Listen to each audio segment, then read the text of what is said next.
आजच्या या पत्रकार परिषदेमध्ये मुदत संपलेल्या स्थानिक स्वराज्य संस्थांच्या निवडणुका 31 जानेवारी 2026 अखेरपर्यंत घेण्याचे नियोजन आणि त्या दृष्टीने केलेली कार्यवाही यासाठी आजची पत्रकार परिषद इथे आयोजित केलेली आहे। या स्थानिक स्वराज्य संस्थांच्या निवडणुकीच्या दृष्टीने आपल्याशी संवाद साधावा व आपल्या माध्यमातून सर्व माहिती मतदार, इच्छुक उमेदवार, राजकीय पक्ष व इतर संबंधितांपर्यंत पोहोचावी या उद्देशाने ही पत्रकार परिषद आयोजित केलेली आहे। विशेष करून मला आपल्याला सांगावंसं वाटतं की ही पत्रकार परिषद विशेषतः राज्यातील महानगरपालिकांच्या सार्वत्रिक निवडणुकांसंदर्भात आज मी इथे संवाद आपल्याशी साधणार आहे। आपल्याला सांगायचं आहे की महाराष्ट्र राज्यातील 29 महापालिकाच्या निवडणुकीसंदर्भात ही पत्रकार परिषद आहे। त्यामधील 27 महानगरपालिकांची मुदत संपलेली आहे। 5 महापालिकांची 2020 मध्येच मुदत संपली होती। 18 महापालिकांची मुंबईसहित 2022 मध्ये मुदत संपली आहे आणि 4 महापालिकांची मुदत ही 2023 मध्ये संपली होती।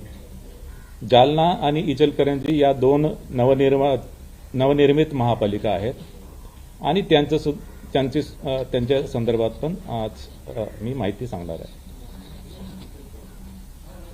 बृहन्मुंबई महानगरपालिकामध्ये प्रभागामध्ये 1 सदस्यीय प्रभाग आहेत आणि यामुळे बृहन्मुंबई महानगरपालिकेसाठी प्रत्येक मतदाराला फक्त 1 मत द्यावं लागेल। 28 महापालिका या बहुसदस्यीय आहेत आणि बहुतांश महापालिकेमध्ये एका प्रभागामध्ये 4 उमेदवार निवडून द्यायचे आहेत। त्या महापालिकेमधील काही प्रभाग असे आहेत की जिथे 3 उमेदवार असतील, काही प्रभाग असे असतील की जिथे 5 उमेदवार असतील। त्यामुळे या 28 महानगरपालिकेमध्ये मतदारांना साधारणतः 3 ते 5 मतं एका प्रभागामध्ये द्यावे लागतील। या महापालिका निवडणुकीमध्ये नामनिर्देशन पत्र हे ऑफलाईनच घेण्यात येईल आणि या संदर्भात राजकीय पक्षांची जी बैठक झाली होती आणि राजकीय पक्षांनी केलेल्या मागणीनुसार या महापालिकांच्या निवडणुकीमध्ये नामनिर्देशन पत्र हे ऑफलाईनच स्वीकारण्यात येतील। जात वैधता पडताळणी संदर्भात राखीव जागावर ज्यांना निवडणूक लढवायची आहे त्यांना जात प्रमाणपत्र व जात वैधता प्रमाणपत्र त्यांना सादर करणे आवश्यक आहे। मात्र जात वैधता प्रमाणपत्रासाठी सादर केलेल्या अर्जाची सत्यप्रत किंवा अन्य कोणताही पुरावा त्यांनी दिला तरी तो एक्सेप्ट केला जाईल। मात्र 6 महिन्याच्या आत जात वैधता प्रमाणपत्र सादर करण्याचे असे हमीपत्र उमेदवारांना द्यावे लागेल आणि 6 महिन्याच्या आत जात वैधता प्रमाणपत्र सादर न करू शकलेल्या संबंधित उमेदवारांची निवड ही पूर्वलक्षी प्रभावाने रद्द होईल।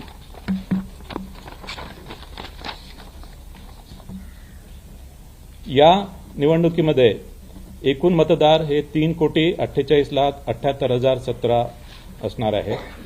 त्यापैकी पुरुष मतदार 1,81,93,666 असतील, स्त्री मतदार 1,66,79,755 असतील आणि इतर मतदार 4,590 असतील। या निवडणुकीमध्ये 39,147 इतके मतदान केंद्र निश्चित करण्यात आलेले आहे। ही निवडणूक इलेक्ट्रॉनिक वोटिंग मशीनच्या माध्यमाने घेतली जाईल आणि त्यासाठी कंट्रोल युनिट 43,958 असतील, बॅलेट युनिट 87,916 असतील। बृहन्मुंबई महानगरपालिकेसाठी मतदान केंद्र एकूण 10,111 मतदान केंद्रे निश्चित करण्यात आलेली आहेत। यामध्ये बृहन्मुंबई महानगरपालिकेसाठी कंट्रोल युनिट 11,349 असतील, बॅलेट युनिट 22,698 असतील। या निवडणुकीसाठी जी मतदार यादी वापरणार आहोत त्यासाठी 1 जुलै 2025 ही अधिसूचित केलेल्या दिनांकाला असलेली मतदार यादी यासाठी वापरत आहोत आणि 1 जुलै 2025 ची मतदार यादी ही प्रभागनिहाय विभाजित करण्यात आलेली आहे आणि ही मतदार यादी ही भारत निवडणूक आयोगाकडून घेतलेली मतदार यादी असल्यामुळे या मतदार यादीमधील कुठलेही नाव डिलीट करणे किंवा कुठलेही नाव त्यामध्ये ऍड करणे याचे अधिकार राज्य निवडणूक आयोगाला नाही आहेत। मात्र चुकीने एका प्रभागामधील मतदार दुसऱ्या प्रभागामध्ये जर गेले असतील ते बदल करण्याचे अधिकार आहे। टंकलेखनामधल्या किंवा लेखनिकांच्या काही चुका असतील त्या सुद्धा दुरुस्त करण्याचे अधिकार आहेत। आणि विधानसभाच्या मतदार यादीमध्ये नाव आहे मात्र प्रभागनीय मतदार यादीमध्ये नाव नाही आहे ते सुद्धा नावं संमलित करण्याचे अधिकार असतील। या निवडणुकीसाठी मतदार यादीमधील संभाव्य दुबार मतदारांची ओळख केलेली आहे आणि संभाव्य दुबार मतदार यांच्या नावासमोर डबल स्टार असं त्यावर मार्क करण्यात आलेलं आहे। आणि संभाव्य दुबार मतदारांच्या संदर्भात जी प्रक्रिया आहे की संभाव्य दुबार मतदारांमध्ये महापालिका आयुक्तांच्या मार्फत संभाव्य दुबार मतदारांच्या घरी जाऊन सर्वेक्षण केलेले आहे आणि त्यामध्ये दुबार मतदारांना विचारून तो कुठल्या मतदान केंद्रावर मत देईल या संदर्भात त्याच्याकडून लिहून घेण्यात आलेलं आहे आणि त्या मतदान केंद्राच्या व्यतिरिक्त इतर कोणत्याही मतदान केंद्रावर त्याला मतदान करू दिलं जाणार नाही। काही मतदार या मोहिमेला ज्यांनी रिस्पॉन्स दिलेला नाही त्यांना ते जर मतदान केंद्रावर मतदान करण्यासाठी आले आणि त्यांचं संभाव्य दुबार मतदार म्हणून नोंद आहे तर त्यांच्याकडून हमीपत्र स्वीकारलं जाईल आणि त्याची ओळख पटवली जाईल आणि ओळख पटवल्यानंतरच त्याला मतदान करता येईल। संभाव्य दुबार मतदार जे आहेत ते काही महानगरपालिकेमध्ये मोठ्या प्रमाणात आयडेंटिफाय झालेत। उदाहरणार्थ बृहन्मुंबई महानगरपालिकेमध्ये साधारणतः 11 लाखाच्या जवळपास संभाव्य दुबार मतदार होते। मात्र बृहन्मुंबई महानगरपालिकेने यासाठी सॉफ्टवेअरचे एक टूल डेव्हलप केलं आणि त्या सॉफ्टवेअर टूलच्या माध्यमाने आणि फील्ड व्हेरिफिकेशनच्या माध्यमाने त्यांची जी संभाव्य दुबार मतदारांची यादी आहे असेसमेंटप्रमाणे फक्त 7% त्या यादीपैकी 7% फक्त ऍक्च्युअल दुबार मतदार त्यांना आढळून आले। थोड्या बहुत फरकाने इतर सुद्धा महापालिकांमध्ये अशाच प्रकारची परिस्थिती आहे। मतदारांसाठी वोटर सर्चची जी फॅसिलिटी आहे ती राज्य निवडणूक आयोगाचं जे पोर्टल आहे त्या पोर्टलवर मतदारांची वोटर सर्च फॅसिलिटी उपलब्ध करण्यात आलेली आहे आणि यामध्ये मतदारांचं संपूर्ण नाव किंवा ईपिक क्रमांक टाकून सर्च फॅसिलिटी उपलब्ध करण्यात आली आहे। याशिवाय आयोगाने मताधिकार म्हणून एक मोबाईल ॲप डेव्हलप केलेला आहे आणि या मोबाईल ॲपच्या माध्यमाने सुद्धा मतदारांना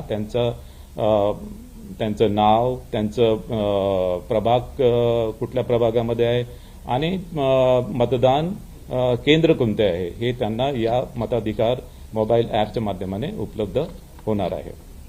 हे मोबाईल ॲप सध्या अँड्रॉइड प्लॅटफॉर्मवर अवेलेबल आहे आणि हे iOS प्लॅटफॉर्मवर सुद्धा अवेलेबल आम्ही करून देतो आहे।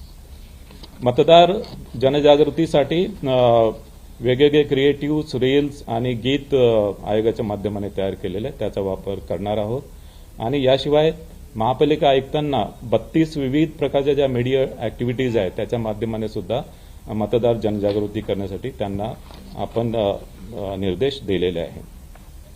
मतदान केंद्रावर ज्येष्ठ नागरिक व दिव्यांगासाठी पूर्ण सुविधा पुरवण्यात येणार आहे। त्यामध्ये तान्याबाळासह असणाऱ्या स्त्रिया, गरोदर स्त्रिया, ज्येष्ठ नागरिक आणि दिव्यांग यांना मतदान केंद्रावर मतदान करण्यासाठी प्राधान्य दिले जाणार आहे। प्रत्येक मतदान केंद्रावर रॅम्प आणि व्हीलचेअर जिथे आवश्यक असेल ती व्यवस्था करण्यात येणार आहे आणि प्रत्येक मतदान केंद्रावर जे अश्युअर्ड मिनिमम फॅसिलिटीज आहे त्याच्यामध्ये विजेची व्यवस्था आहे, पिण्याचं पाणी आहे, सावलीची सुविधा आहे, शौचालयाची व्यवस्था आहे, या सुविधा उपलब्ध आहे। काही मतदान केंद्र हे आदर्श मतदान केंद्र म्हणून असतील आणि काही मतदान केंद्र हे पिंक मतदान केंद्र किंवा गुलाबी मतदान केंद्र असतील या मतदान केंद्रामध्ये मतदान केंद्रातील सर्व अधिकारी कर्मचारी, सर्व सुरक्षा कर्मचारी हे महिला असतील। या निवडणुकीसाठी निवडणूक निर्णय अधिकारी म्हणून 290 अधिकाऱ्यांची नेमणूक करण्यात आलेली आहे आणि सहाय्यक निवडणूक निर्णय अधिकारी म्हणून 870 अधिकाऱ्यांची नेमणूक करण्यात आली आहे। याशिवाय या निवडणुकीसाठी 1,96,605 इतके कर्मचारी निश्चित करण्यात आलेले आहे. प्रचार कालावधी संपल्यानंतर मुद्रित, इलेक्ट्रॉनिक आणि समाज माध्यमाद्वारे प्रचारविषयक जाहिराती प्रसारित करता येणार नाही. या निवडणुकीसाठी मतदान समाप्तीच्या 48 तास अगोदर प्रचारावर निर्बंध राहणार आहे.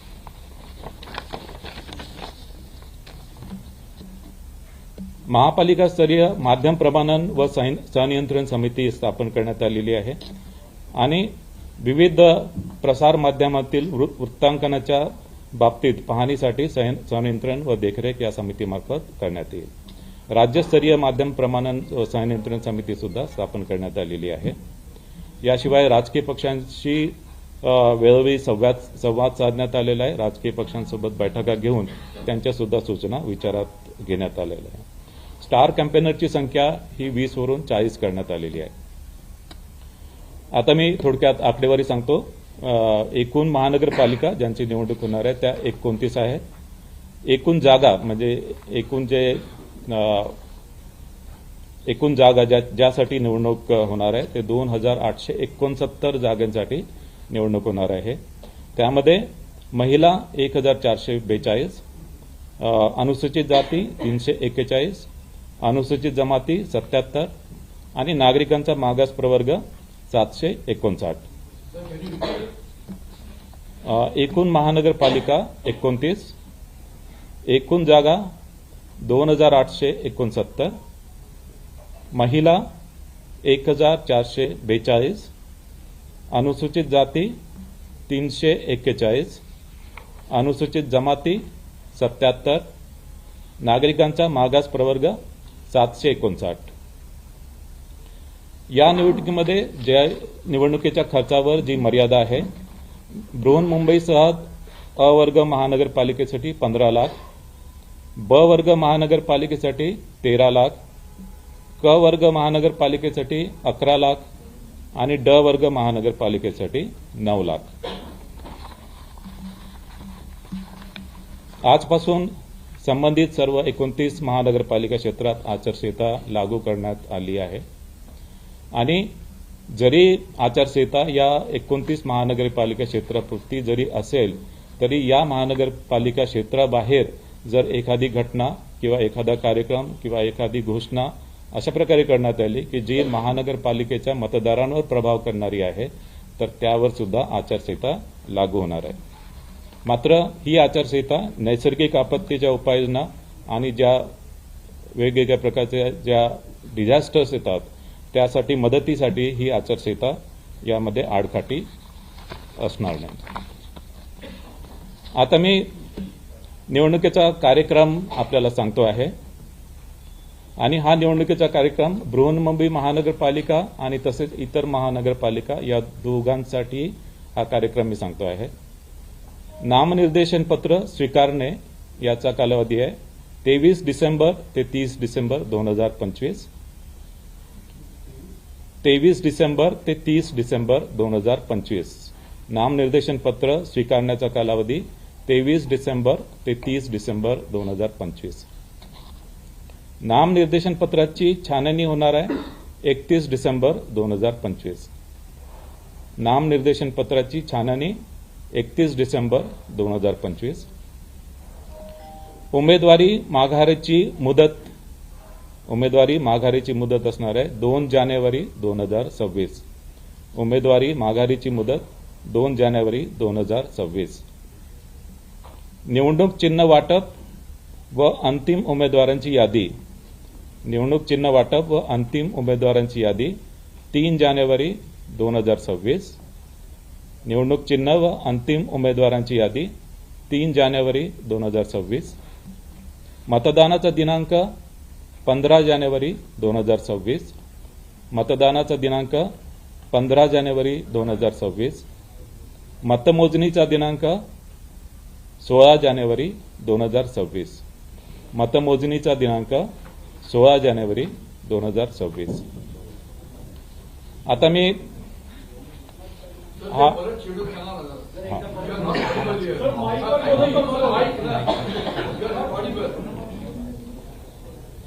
निवडणुकीचा कार्यक्रम मी पुन्हा एकदा सर्वांना सांगतोय आणि हा निवडणुकीचा कार्यक्रम बृहन्मुंबई महानगरपालिका व इतर महापालिका या दोघांसाठी मी सांगतोय. दोघांसाठी डेट्स जे आहेत त्या डेट्स मी आपल्याला सांगतोय.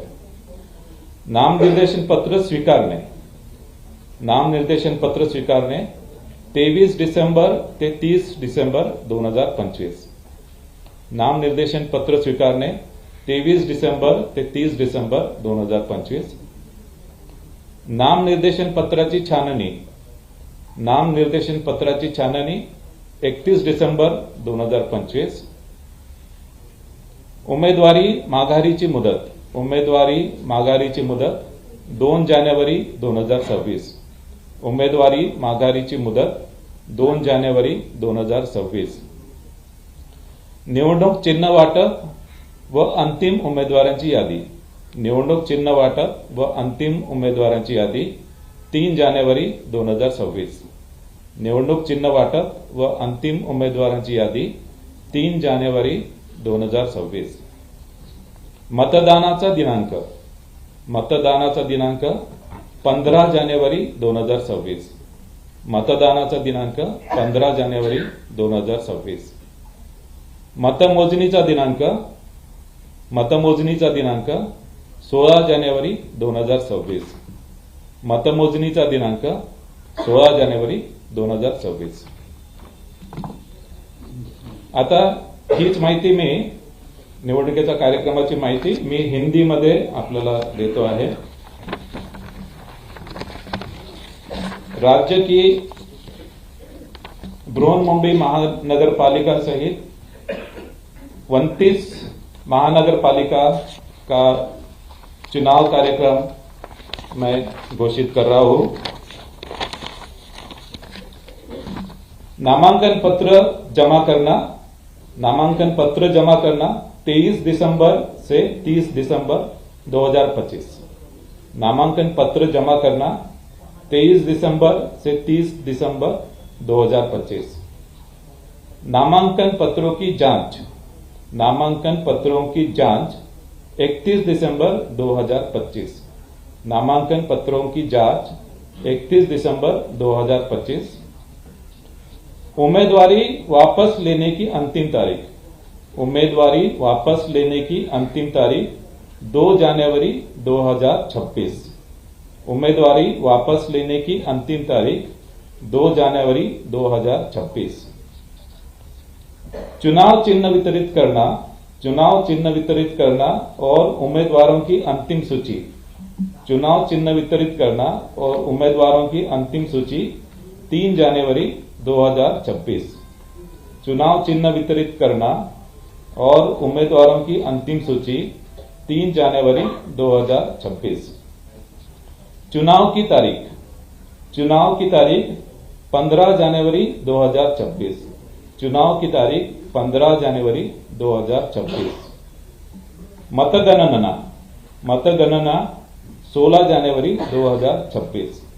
मतगणना 16 January 2026. Now I will tell this election program in English.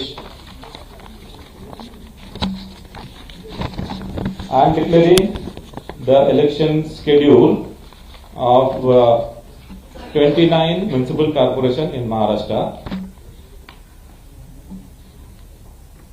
Filing of nomination.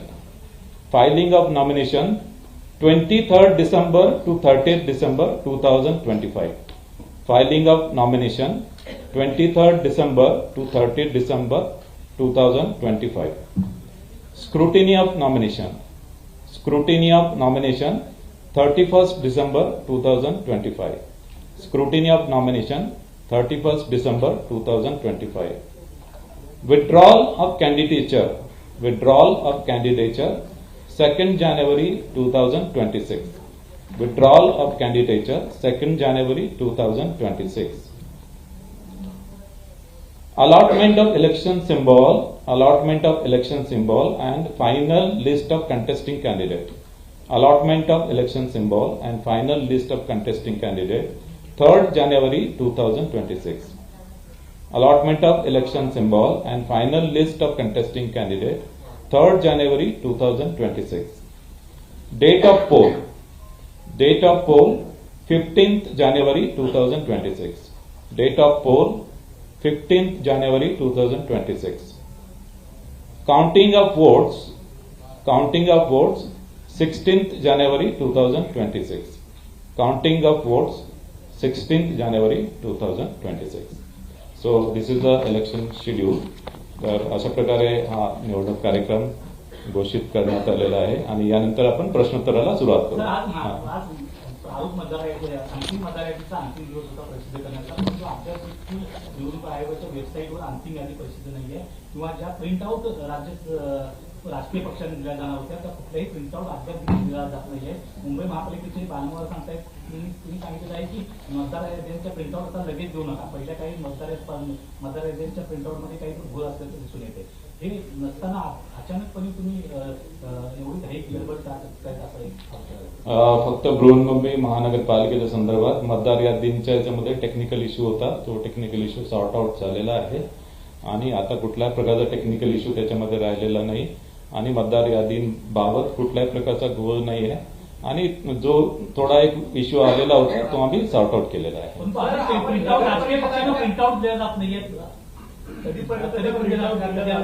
Print out त्यांना आजच आम्ही प्रोव्हाइड करणार आहे सर्व राजकीय नगर परिषदेच्या निवडणुका ज्या पद्धतीने पुढे ढकलण्यात आल्या होत्या, काही कारणास्तव काही तारखेच्या गोष्टी आढळल्या, न्यायालयामध्ये काही लोक गेली, त्यानंतर त्याची तारीख पुढे ढकलण्यात आली. तशा पद्धतीचा व्यत्यय या महानगरपालिका निवडणूक कार्यक्रमामध्ये येऊ नये यासाठी निवडणूक आयोगाने काही विशेष खबरदारी यावेळी घेतली आहे का? नगर परिषद नगरपंचायतच्या निवडणुकीच्या संदर्भात जी निवडणूक पुढे ढकलल्या गेली त्यामध्ये कारण होतं की त्याच्यामध्ये अपील जे आहे ते अपील ऍक्च्युली ज्याप्रमाणे 3 दिवसाच्या आतमध्ये निघायला पाहिजे होते ते अपील वेळोवेळी निकाली निघालेले नाहीये आणि त्याच्यामुळे त्यांना जो विड्रॉलचा जो पिरियड आहे तो विड्रॉलचा पिरियड पुरेसा मिळाला नाही, त्याच्यामुळे त्या निवडणुका पुढे ढकलण्यात आल्या होत्या. यामध्ये नगर परिषदेमध्ये 6,800 जागांसाठी निवडणूक होती आणि जी निवडणूक पुढे ढकलण्यात आली ती 154 जागांसाठी, ती फक्त 2% जागांसाठी ती निवडणूक पुढे ढकलण्यात आली होती.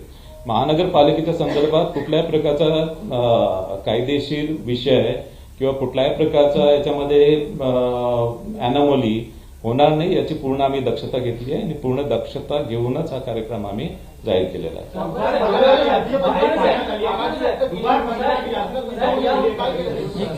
एक प्रश्न आहे की ज्या नुकत्याच स्थानिक स्वराज्य संस्थांच्या निवडणुका पार पडल्या, अनेक राजकीय पक्षांनी नाराजी व्यक्त केली आहे निवडणूक आयोगाच्या एकूण कारभारावर, कारण प्रचंड घोळ दिसून आला. मग निवडणुका काही ठिकाणी पुढे ढकलणं असेल, काही ठिकाणी जो ब्रीथिंग पिरियड असतो प्रचार समाप्तीचा तो रात्री 10 वाजेपर्यंत होता आणि दुसऱ्या दिवशी सकाळी पुन्हा 7ला मतदान सुरू झालं. परत निवडणुकीचा निकाल घोषित करणं सुद्धा तुम्हाला 21 तारखेला ती तारीख पुढे ढकलावी लागली. या सगळ्या कारभारावर अनेक राजकीय पक्षांनी नाराजी व्यक्त केलेली आहे. मुख्यमंत्र्यांचं मत काय? मुख्यमंत्र्यांनी नाराजी व्यक्त केली. यामध्ये ऍक्च्युली जी निवडणूक पुढे ढकलण्यात आली त्यामध्ये त्याला कारण होतं, कारण की ज्या ठिकाणी अपील फाईल झालेले होते त्या अपील डिसाईड करण्यासाठी उशीर झाला आणि तो अपील डिसाईड करण्यासाठी उशीर झाला म्हणून तिथे उमेदवारी मागे घेण्याची विड्रॉलसाठी जी 3 दिवसाची जी मुदत आहे रूल नंबर 17B प्रमाणे 3 दिवसाची मुदत तिथे देता आली नाही आणि त्याच्यामुळे त्या निवडणुका आपण पुढे ढकलल्या. ऍक्च्युली ज्या निवडणुका पुढे ढकलल्या नाही त्यांचं जे मतमोजणीचं जे काम आहे ते आम्ही 3 डिसेंबरलाच ठेवलेलं होतं. मात्र माननीय उच्च न्यायालयाच्या आदेशाप्रमाणे ही जी मतमोजणी आहे मतमोजणी आता ज्या निवडणुका पुढे ढकलल्या आहेत त्या सर्व आणि 2 डिसेंबरला जे मतदान झालेलं आहे आणि आता 20 डिसेंबरला ज्या निवडणुका होणार आहे यानंतर सर्वांचंच मतमोजणी ही 21 डिसेंबर रोजी होणार आहे.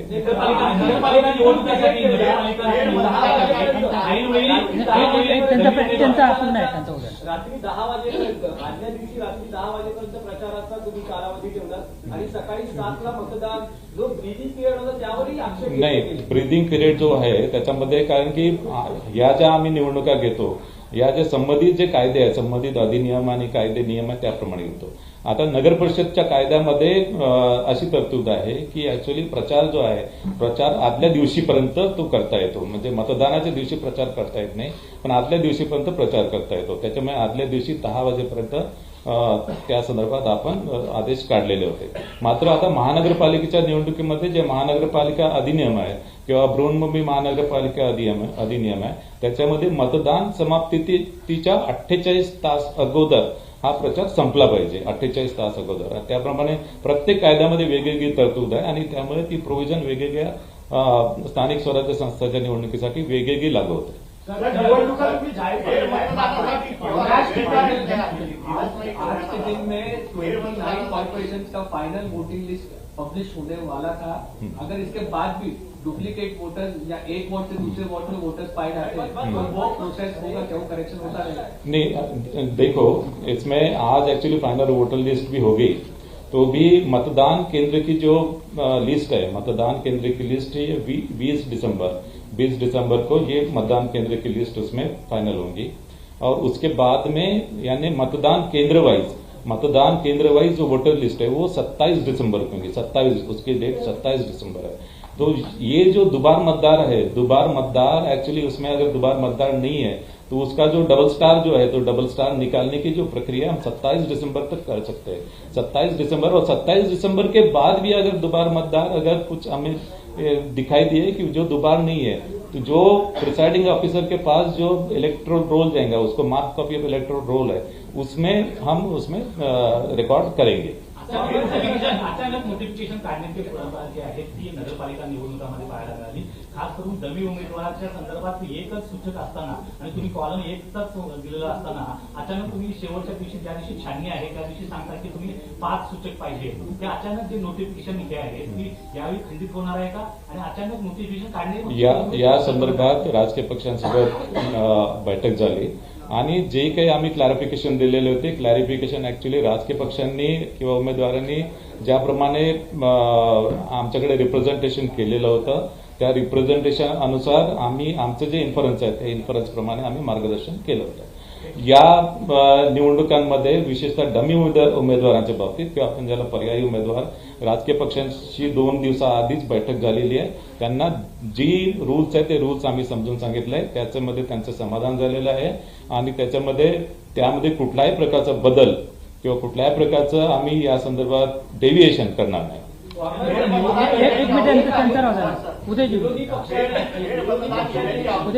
मतदार याद्यांमधल्या घोळासंदर्भात अनेकदा तुमच्या भेटी घेतलेल्या आहेत. त्यात अनेक राजकीय पक्ष आहेत. अशा सगळ्या राजकीय पक्षांचं निवडणूक आयोगाचं समाधान केलं आहे का?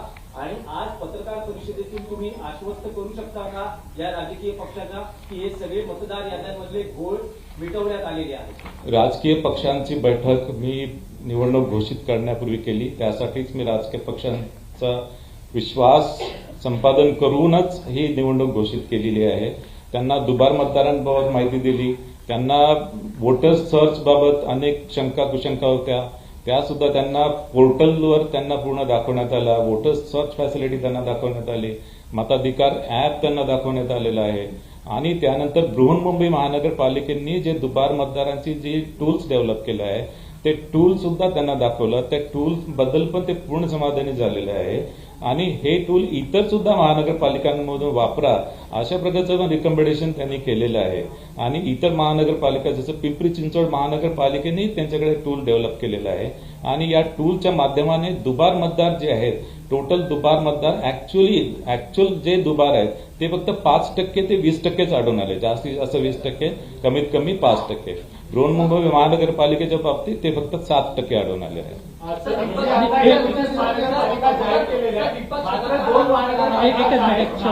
चंद्रपूर याचं आरक्षण देखील 50%पेक्षा जास्त आहे. त्यामुळे पुन्हा त्या कोर्टातून कुठला त्रास होऊ शकतो का आणि त्यासाठी पुन्हा काही प्रक्रिया करावी लागणार आहे का? यामध्ये नागपूर आणि महानगरपालिकेचं 50%पेक्षा जास्त आरक्षण आहे. यामध्ये माननीय सर्वोच्च न्यायालयाने जे आदेश दिलेले आहेत, सर्वोच्च न्यायालयाने आदेश दिलेले आहे की जरी ज्या महानगरपालिकांचं आरक्षण 50%च्या वरती जरी जात असेल तरी त्यांच्या निवडणुका कंडक्ट करण्याचे त्यांनी निर्देश दिलेले आहेत. आणि या सर्व निवडणुका या माननीय सर्वोच्च न्यायालयाच्या अंतिम आदेशाच्या अधीन असतील. एक मिनट कि वोट चोरी हुई है विधानसभा चुनाव में। इस टाइम में भी विपक्ष जो लगातार ये आरोप लगा रहा है कि कहीं ना कहीं जो इलेक्शन यादी है उसके अंदर कहीं ना कहीं घोटाला है और उसके अंदर पूरी क्लियरेशन के बाद ही कहीं ना कहीं चुनाव किया जाए। तो क्या पूरी चीज प्रक्रिया जो है पूरी कर ली गई है? देखिए, ये जो एक्चुअली जो वोटर लिस्ट जो है, वोटर लिस्ट हम 1 जुलाई 2025 की जो वोटर लिस्ट है वो actually election commission of India की जो वोटर लिस्ट है वही हम यूज कर रहे हैं। इसमें अभी दोबार मतदार को हमने आइडेंटिफाई किया, उसके ऊपर कार्यवाही चालू है और इसमें और एक ऐसी आपत्ति है कि एक्चुअली जैसे नवी मुंबई महानगर पालिका में एक ऐसा हमको इसमें रिप्रेजेंटेशन आया था कि महापालिका आयुक्त है, महापालिका आयुक्त के घर में 150 मतदार दिखाई दिए, लेकिन एक्चुअली उसमें हमने उसका इन्वेस्टिगेशन किया।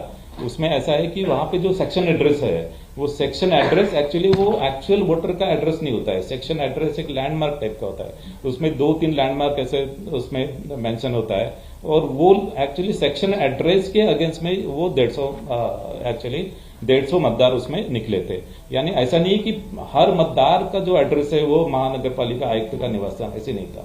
वो एक है। दूसरा ऐसा उसमें और एक एक्चुअली इसमें रिप्रेजेंटेशन आया था कि वहां पे नवी मुंबई महापालिका में टॉयलेट में एक्चुअली 10 मतदार दिखाई दिए है, लेकिन एक्चुअली वो जो टॉयलेट की जो बिल्डिंग थी, टॉयलेट की बिल्डिंग के ऊपर फर्स्ट फ्लोर और सेकंड फ्लोर वहां पे एक्चुअली लोग रहते थे और वहां पे तब वो रजिस्ट्रेशन हुए थे और इसके कारण वो एक्चुअली टॉयलेट का एड्रेस वो टॉयलेट के ऊपर रहते थे फर्स्ट और सेकंड फ्लोर, बाद में वो वहां से निकल गए। तो ऐसा एक मिनिट बाकीच्यांना पण थोडंसं विचारणार थोडंसं I think this side will take. सरकारी अफसर जो होते हैं जो आपकी नियाद दी गई है उससे ज्यादा भी समय तक टिके रहते हैं। चुनाव का जब ऐलान होता है तो इंटरनल ट्रांसफर होता है, घूम फिर के वो तो वहीं रहते हैं। तो क्या ये ईमानदारी ये चीज पर अमल किया जा रहा है कि आपने जो गाइडलाइंस उन अफसरों की नियुक्ति के लेकर बनाई है? नहीं, अफसर के नियुक्ति के लिए गाइडलाइंस है और एक्चुअली जो अफसर उसको जो 5 साल हो गया है या कुछ केस में 3 साल, कुछ केस में 5 साल, तो उनको वहां पे हमने तबादला करने का पॉलिसी है और उसके अनुसार राज्य सरकार ने उनका तबादला किया है। ईबी फॉर्म दिलेला आहे, त्या ईबी फॉर्म मध्ये जे नमुने आहेत त्यामध्ये म्हटलं गेलेलं आहे की कुठल्याही महापालिकेमध्ये थेट महापौर पदाची निवडणूक नाही आहे, परंतु आता तुम्ही जे ईबी फॉर्मचं नमून दिले गेलेलं आहे त्यामध्ये थेट महापौर म्हणजे महापौर पदासाठीचं देखील नाव लिहिलेलं नाही, हे चुका नाही आहे। कारण की हे जे सर्व नियम अधिनियम राज्य शासन करतो। आता याच्यामध्ये नगर परिषदेमध्ये कधी नगराध्यक्ष पद असते, कधी निघून जाते, त्याच्यामध्ये हे बदल होत राहतात आणि तसंच म्हणजे महापौर पद जे आहे ते कधी डायरेक्ट इलेक्शन होईल, कधी होणार नाही आणि त्याच्यामुळे तो जो नमुना जो आहे तो यथास्थिती महापौर जर असेल तर तो महापौरासाठी वापरला जाईल। कारण की हे जे नियम अधिनियम हे आमच्या हातामध्ये नाही आहे, हे ऍक्च्युली राज्य सरकार। आता नगराध्यक्षाच्या बाबतीत कधी नगराध्यक्षाची डायरेक्ट निवडणूक होत होती, कधी नगराध्यक्ष ऍक्च्युली त्यानंतर इनडायरेक्ट त्याचे इलेक्शन होत होतं आणि त्याच्यामुळे फॉर्मॅट जे आहे ते फॉर्मॅट आपले युनिफॉर्म असायला पाहिजे, एकच फॉर्मॅट असायला पाहिजे, त्याच्यामुळे ती प्रोव्हिजन केलेली आहे। एकच मिनिट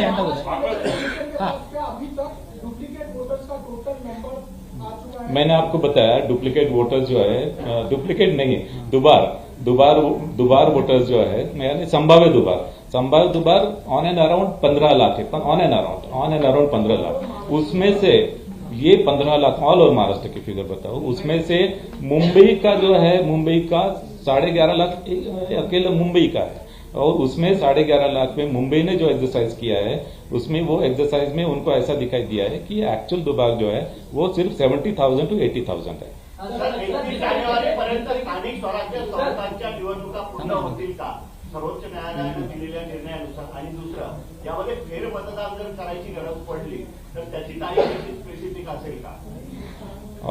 यामध्ये बघा 31 जानेवारी 2026 पर्यंत सर्व निवडणुका घ्यायच्या आहेत। आम्हाला नगर परिषद नगरपंचायतच्या निवडणुका ऍक्च्युअली मोस्टली 90% आम्ही घेतलेल्या आहेत। आता 10% शिल्लक आहेत, ते आपण 20 तारखेला घेणार आहे आणि 21 तारखेला निकाल लागणार आहे। सेकंड, एक minute, let me complete. Second, महानगरपालिकेचं जे आहे, महानगरपालिकेचं आताच आपण घोषित केलेलं आहे, ते सुद्धा 31 जानेवारीच्या आधी होईल. आता जिल्हा परिषद पंचायत समितीच्या बाबतीत माननीय सर्वोच्च न्यायालयाने आदेश दिलेला आहे की फक्त ज्या जिल्हा परिषद पंचायत समिती याचं रिझर्वेशन जे आहे 50% आतमध्ये जिथे आहे तिथेच तुम्ही घ्या. आता या जिल्हा परिषद पंचायत समिती ज्याच्यामध्ये रिझर्वेशन 50% आतमध्ये आहे त्या फक्त 12 जिल्हा परिषद आहेत आणि या 12 जिल्हा परिषदचं नियोजन आम्ही करतो आहे. आमची अडचण आहे की या निवडणुका जसं विधानसभा लोकसभेच्या निवडणुका असतात त्याच्यापेक्षा खूप कॉम्प्लेक्स या निवडणुका असतात, ज्याच्यामध्ये एकेका प्रभागामध्ये 4 उमेदवार आपल्याला निवडून द्यायचा असतो. नगरपरिषद नगरपंचायतमध्ये 1 अध्यक्ष आणि 2 मेंबर निवडून द्यायचा आहे. जिल्हा परिषदमध्ये एक गटासाठी आणि 1 गणासाठी. आणि या इतक्या कॉम्प्लेक्स असल्यामुळे फार मोठ्या प्रमाणात आपल्याला अधिकाऱ्यांची गरज भासते. आणि आता ज्या जिल्हा परिषदा या 50%च्या आतमध्ये आहे, या अशा जिल्हा परिषद आहे तिथे महानगरपालिका सुद्धा आहे. आणि त्याच्यामुळे आणि या बहुतांश पश्चिम महाराष्ट्र, कोकण आणि संभाजीनगर मधील काही जिल्हे यामध्ये येत आहेत.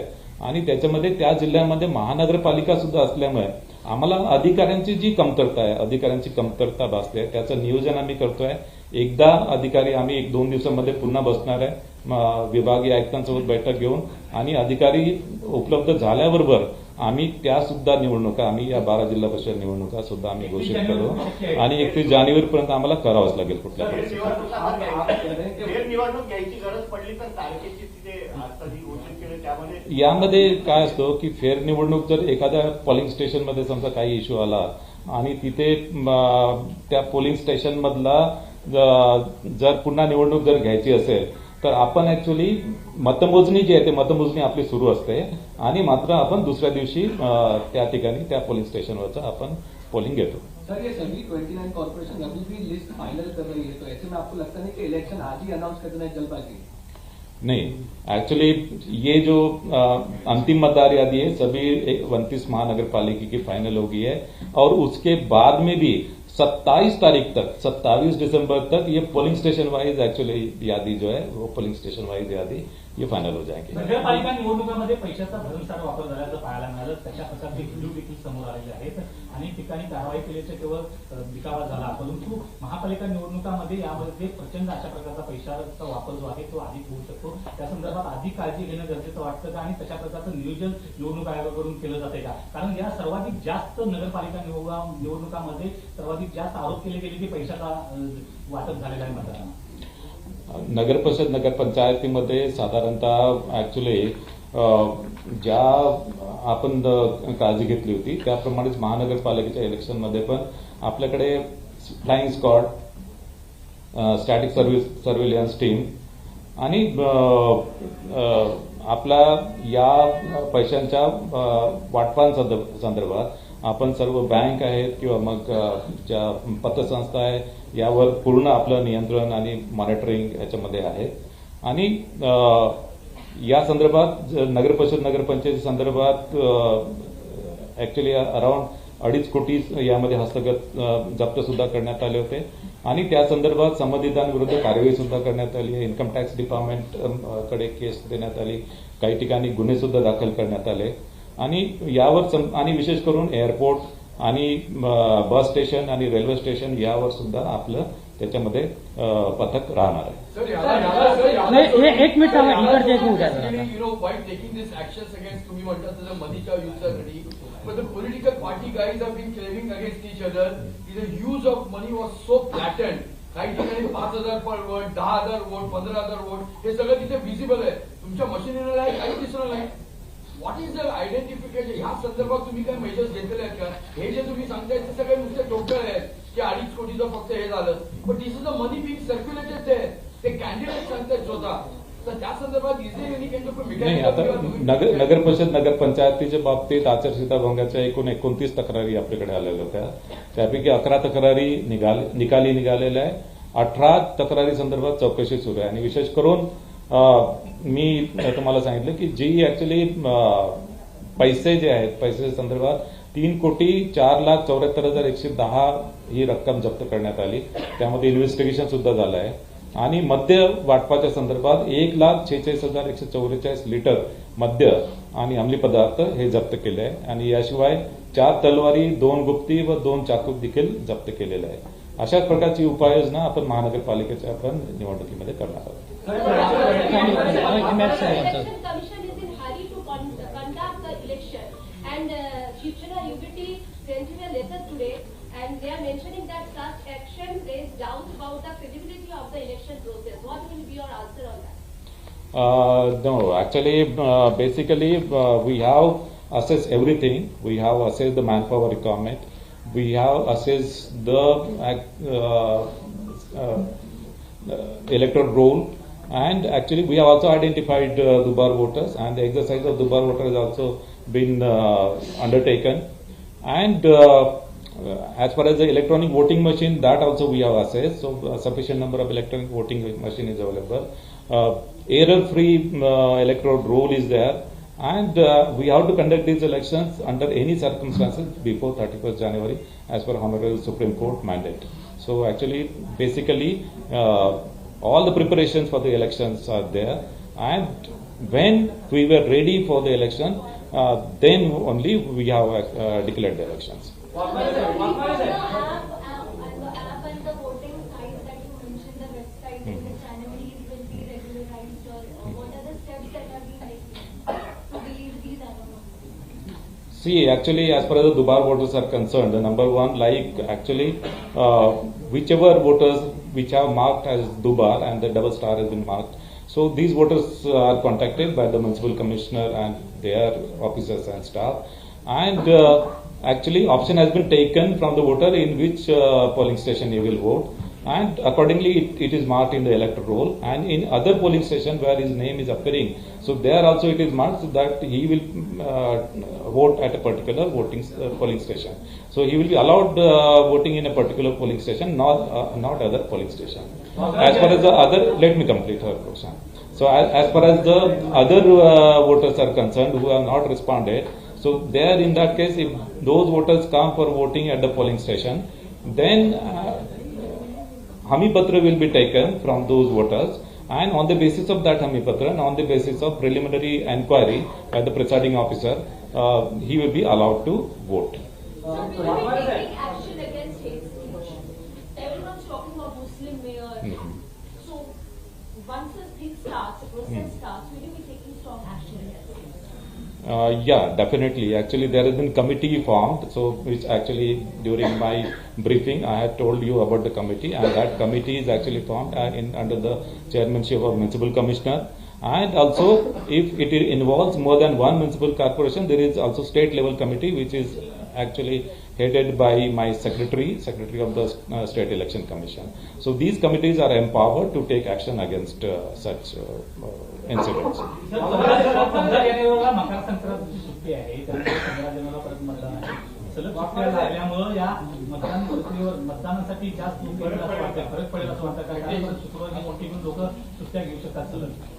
ऍक्च्युली या सर्व गोष्टी कन्सिडर करून आणि ज्या दिवशी ऍक्च्युली जास्तीत जास्त मतदान होईल हे याचा अभ्यास करूनच आम्ही 15 जानेवारी ही डेट फायनल केलेली आहे.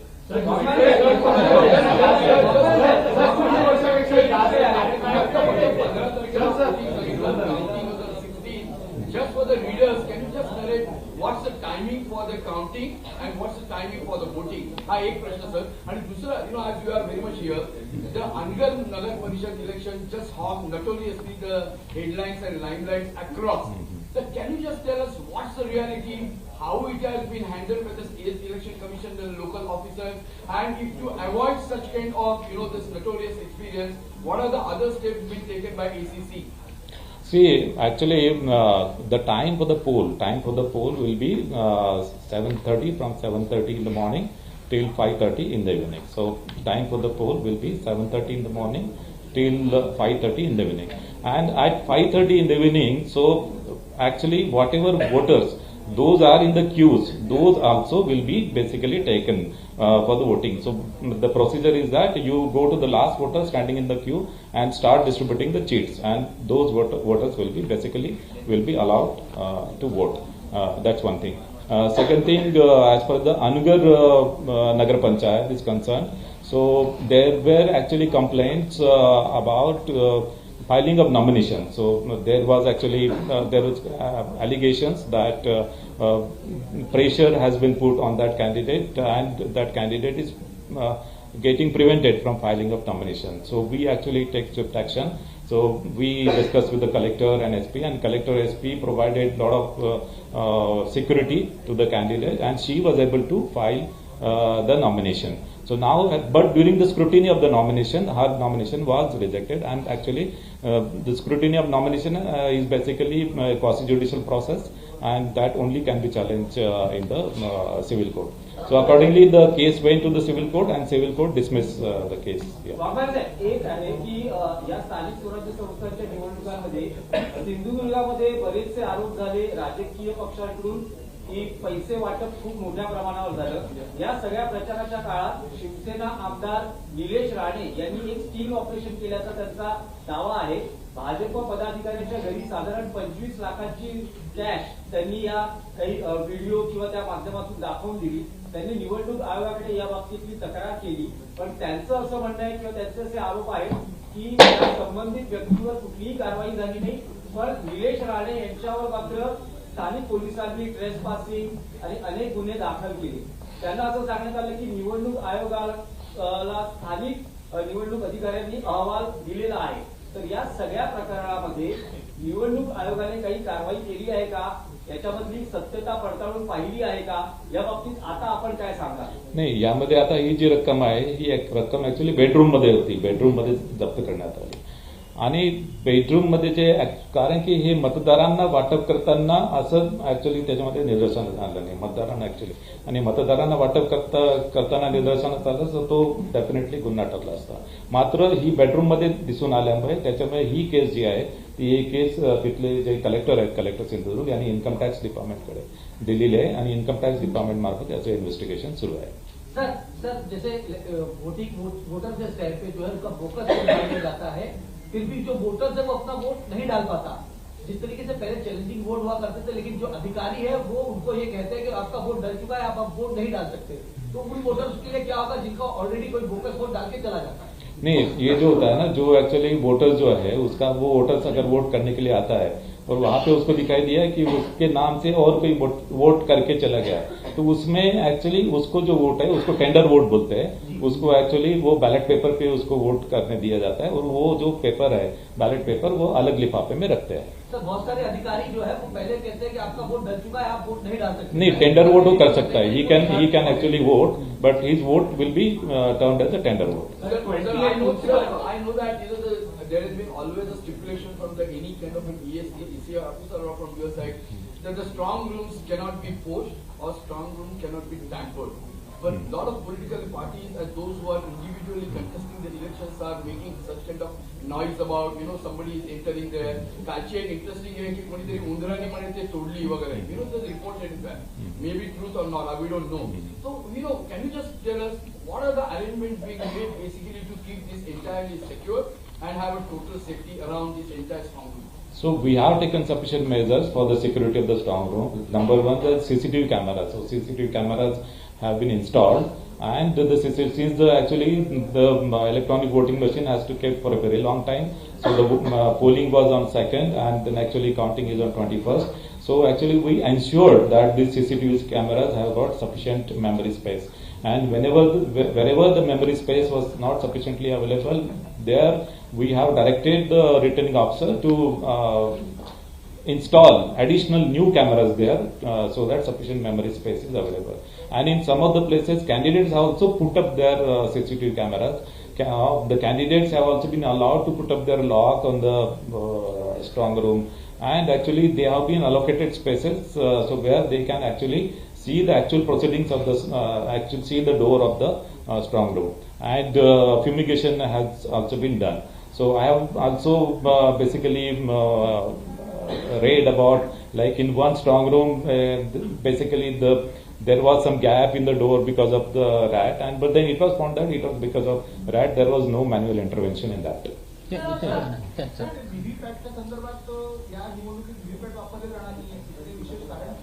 व्हीव्हीपॅटच्या संदर्भात जे आहे, कारण की ही ऍक्च्युअली मल्टी मेंबर इलेक्शन असल्यामुळे आता सध्या जे व्हीव्हीपॅटचं जे डिझाईन आहे ते व्हीव्हीपॅटचं डिझाईन फक्त सिंगल मेंबरसाठी आहे.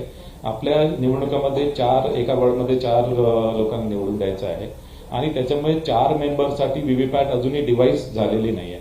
या संदर्भात देशातल्या सर्व राज्य निवडणूक आयोगांनी एक कमिटी, टेक्निकल इव्हॅल्युएशन कमिटी स्थापन केली आहे. त्याच्यामध्ये IIT, IIMचे प्रोफेसर्स, IIT आणि ISCचे प्रोफेसर्स आहेत त्याच्यामध्ये.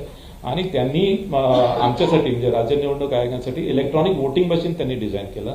पण व्हीव्हीपॅटचं डिझाईन अजूनपर्यंत त्यांनी तयार केलेलं नाही, कारण की व्हीव्हीपॅट डिझाईन हे 4 याच्यामध्ये उमेदवार असल्यामुळे त्याचं डिझाईन खूप कॉम्प्लेक्स आणि चॅलेंजिंग आहे. आणि त्यामुळे हे डिझाईन तयार झाल्यानंतर मग ते डिझाईन फिजिबल असेल तर त्याच्यानंतर व्हीव्हीपॅट आपल्याला वापरता येईल. आणि त्याच्यामुळे सध्या जे निवडणुकीचे जे नियम आहेत त्याच्यामध्ये व्हीव्हीपॅट वापरण्यासंदर्भात कोणतीही तरतूद नाही आहे. 2005 मध्ये इलेक्ट्रॉनिक वोटिंग मशीन वापरण्याची तरतूद करण्यात आली होती, मात्र व्हीव्हीपॅट संदर्भात कुठल्याही प्रकारची तरतूद नाही आहे.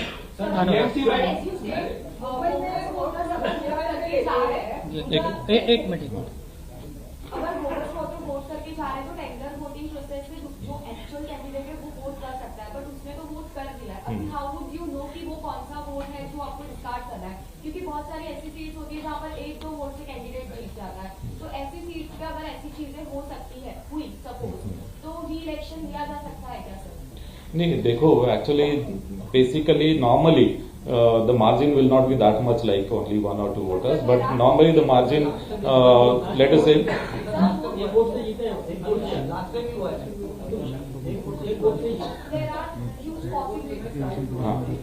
so basically the provision is that whichever tender votes are never counted. So what is the point of like actual candidate is voting, he is giving tender vote, but they are not being counted. So what is the point of actual candidate is voting? Actually, when a particular voter votes, when a particular voter votes, so basically which voter as against the tender vote has voted, that's actually difficult to find out. So basically the electronic voting machine will indicate how many total number of votes and how many votes has been polled by each of the candidates.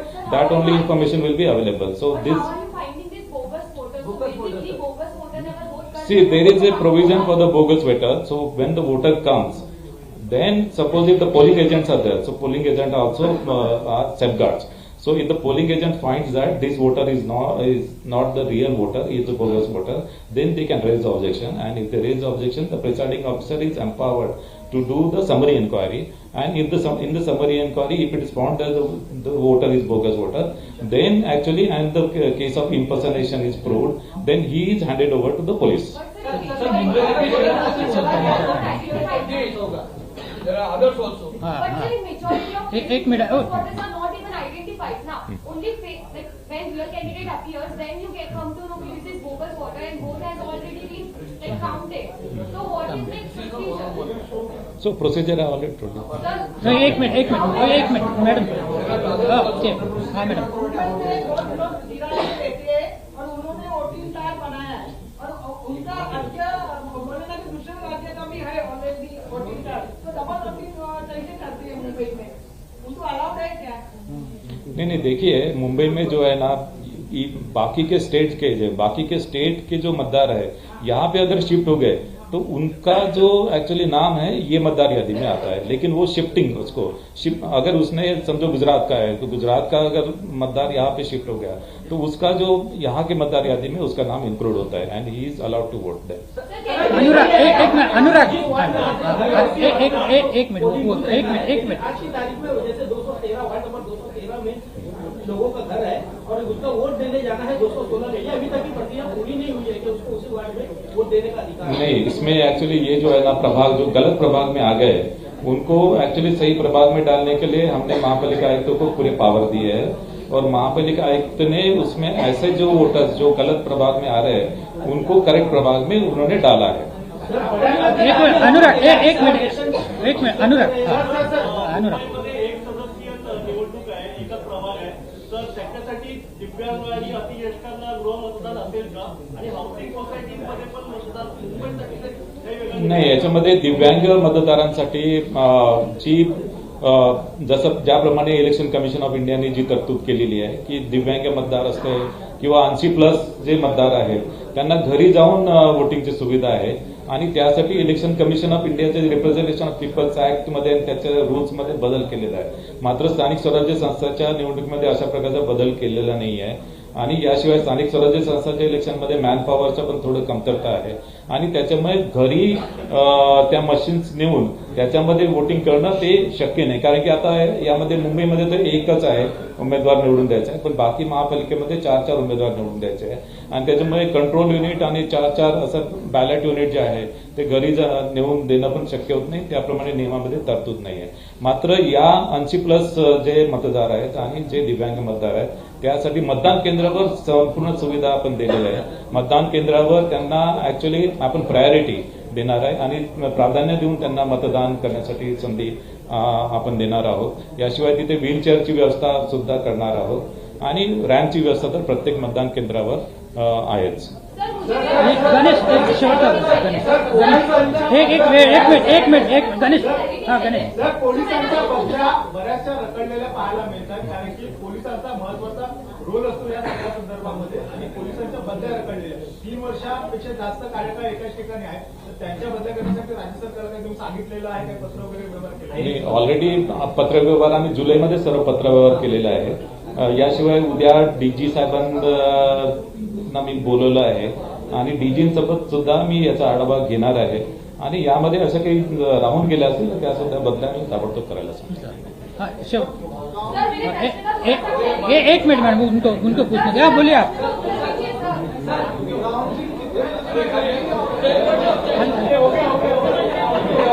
तर आता आपण सर्व चर्चा केलेली आहे. याच्याशिवाय हे end नाही आहे. याच्याशिवाय काही प्रश्न असतील तुम्ही पर्सनली माझ्याकडे ज्यांचं समाधान झालेलं नसेल त्यांनी पर्सनली माझ्याकडे या आणि त्याचं मी उत्तर मी देईन.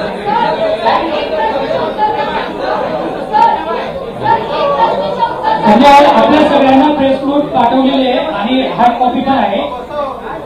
धन्यवाद.